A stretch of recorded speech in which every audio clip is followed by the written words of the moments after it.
네, 안녕하세요. 최신 AI가 분석한 여러 논문, 기사, 또 전문가 의견들을 쫙 모아서요. 지식의 핵심만 쏙쏙 전해드리는 시간입니다. 시작하기 전에 저희 피커풀 TV 채널 좋아요랑 구독 꼭 눌러주시면 저희가 컨텐츠 만드는데 정말 큰 힘이 됩니다. 네, 오늘은 특히 환절기만 되면 많은 분들이 힘들어하시는 거 있잖아요. 알레르기 위험. 여기에 대해서 좀 깊이 파고들어 보려고 합니다.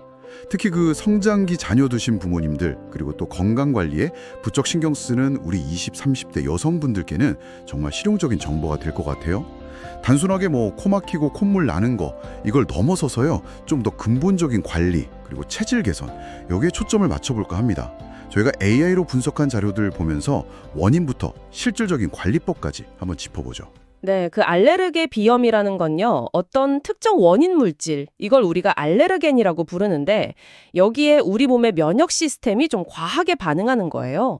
그래서 코 점막에 염증이 생기는 질환이죠.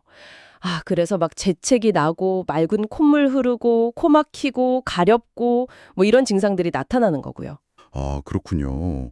이게 보니까 2020년 국민건강영양조사에서는 의사한테 진단받은 경험이 있는 사람이 18.10%나 된다고 하더라고요. 정말 흔한 문제네요. 맞아요. 굉장히 흔하죠. 유전적인 영향도 물론 있고요. 근데 대부분은 환경적인 요인이 커요. 예를 들면 진먼지 진드기, 이게 제일 흔하고요. 또 봄, 가을에는 꽃가루 날릴 때 심해지고 반려동물 키우시는 분들은 그 털이나 비듬 아니면 집안의 곰팡이 같은 것도 원인이 될 수 있습니다. 그래서 계절성, 통년성 이렇게 나누기도 하고요. 자, 여기서 저희가 AI 분석 자료를 통해 발견한 오늘 진짜 강조하고 싶은 핵심 포인트가 나왔습니다. 많은 분들이 비염 증상이 있으면 일단 약부터 찾으시잖아요. 근데 그게 아니라 알레르기 비염을 좀 관리하고 길게 봤을 때 우리 몸의 면역 반응 자체를 좀 안정시키는 데 있어서요. 바로 이 음식, 영양 섭취가 정말 결정적인 역할을 한다는 겁니다. 특정 약물에만 기댄다는 거랑은 좀 다른 접근인 거죠. 네, 아주 중요한 포인트입니다. 최신 연구 동향이나 전문가들 의견을 종합해보면요. 면역 기능을 맞추고 염증을 조절하는데 꼭 필요한 영양소들이 있거든요. 이런 영양소 섭취가 알레르기 반응을 관리하는 데 핵심적인 역할을 한다는 거예요. 예를 들면 비타민 A라던가 C, D, 그리고 오메가3 지방산, 또 프로바이오틱스 같은 것들이 대표적이죠. 그런 영양소들이요? 네, 이게 그냥 몸에 좋다 이 정도가 아니라요. 면역 체계를 직접적으로 지원하고 또 염증 반응 자체를 조절하는 데 도움을 줍니다. 예를 들어 비타민 A는 코 점막을 좀 튼튼하게 해서 알레르겐 침입을 막는 1차 방어선 역할을 하고요. 비타민 C나 D는 면역 세포 기능을 조절해서 과민 반응을 줄여줄 수 있어요. 오메가3는 염증 만드는 물질 생성을 좀 억제하고 프로바이오틱스는 장 건강을 좋게 해서 전신 면역 조절에도 긍정적인 영향을 줄 수 있고요. 이게 바로 저희가 말씀드리는 체질 개선의 영양학적 접근인 거죠. 와, 단순히 증상 완화가 아니라 면역 반응 자체를 조절한다는 게 되게 흥미롭네요. 그럼 이제 진짜 일상생활에서 바로 해볼 수 있는 관리 팁들을 좀 알아볼까요? 원인 물질을 피하는 게 일단 기본이겠죠? 그렇죠. 특히 가장 흔한 원인이 진먼지 진드기니까 이 관리가 중요해요. 아이들 방 침구류 같은 건 적어도 일주일에 한 번 60도 이상 뜨거운 물로 세탁하고 햇볕에 바짝 말려주는 게 좋고요. 그리고 실내 습도는 너무 건조하거나 너무 습하지 않게 한 40에서 50% 사이로 유지하는 게 진드기 번식 억제에 도움이 됩니다. 온도는 18도에서 20도 정도가 적절하고요. 네네. 그럼 아이들이 좋아하는 푹신한 천소파나 봉제 인형, 카펫 같은 건 좀 치우는 게 좋겠네요. 청소할 때도 그냥 진공 청소기만 돌리지 말고 물걸레질까지 해야 그 미세한 알레르겐들 제거에 더 효과적이겠고요. 맞아요.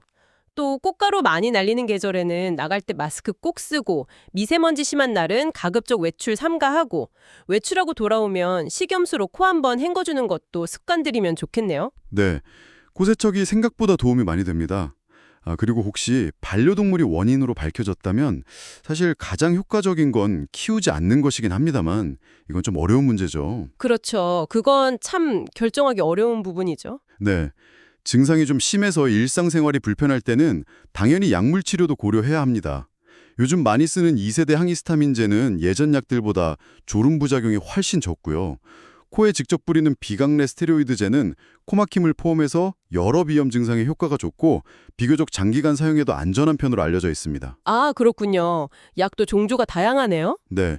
하지만 꼭 기억해야 할 점은 이런 약들은 지금 당장의 불편한 증상을 조절하는 데 도움을 주는 거지 앞서 계속 강조했던 근본적인 면역 과민성 자체를 바꾸지는 못한다는 거예요. 네. 결국은 꾸준한 생활 관리 그리고 앞서 강조하셨던 그 영양 관리 이 두 가지가 함께 가야 한다는 말씀이시네요. 근데 사실 이게 말처럼 쉽지가 않잖아요. 식단 꼬박꼬박 챙기고 매일 청소 신경 쓰고 혼자 하자면 진짜 의지가 대단해야 할 것 같아요. 특히 바쁘면 더 그렇죠.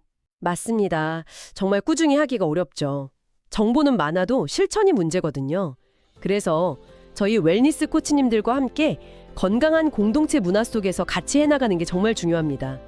서로 으쌰으쌰 응원하고 또 올바른 정보도 나누면서 꾸준히 실천할 수 있도록 지지해주는 거죠.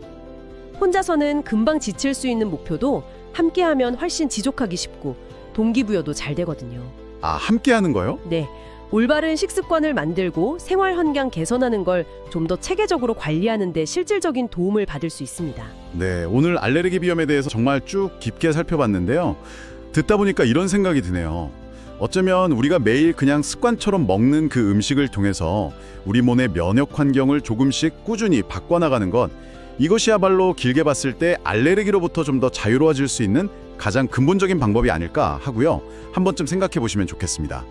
오늘 저희가 준비한 이야기는 여기까지입니다. 영양을 온하고 건강을 전하는 피커플 TV였고요. 다음 영상에서도 더 유익하고 알찬 건강 이야기로 다시 찾아오겠습니다. 감사합니다.